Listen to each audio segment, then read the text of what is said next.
Dokter di Rumah Sakit Rakyat Kedua Provinsi Fujian, Cina baru-baru ini melaporkan kasus mengejutkan.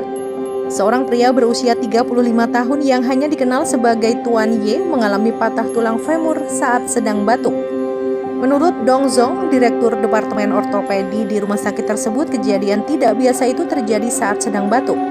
Oleh sebab itu, ini menjadi kasus yang langka karena tulang tersebut biasanya mengalami cedera jika terjadi trauma berat, semisal akibat jatuh dari tempat tinggi.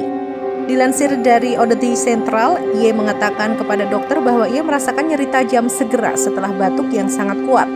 Namun kala itu dia hanya menganggapnya sebagai kram biasa. Barulah setelah sulit berjalan karena nyeri, ia pun memutuskan untuk mencari bantuan medis. Adapun berdasarkan foto ronsen diketahui bahwa Y mengalami patah tulang femur. Dokter awalnya menyaksikan cerita pasien yang mengatakan tulang itu patah saat dia batuk. Dokter kemudian mencoba menyelidiki kasus kesehatan itu berharap bisa menemukan jawaban penyebab patahnya tulang tersebut. Hasilnya pria itu benar-benar batuk hingga mematahkan tulang paling keras ini. Namun dokter menemukan fakta lainnya bahwa Y memang memiliki kondisi tulang yang rapuh akibat kebiasaannya meminum soda sejak usia muda. Download Tribun X sekarang, menghadirkan lokal menjadi Indonesia.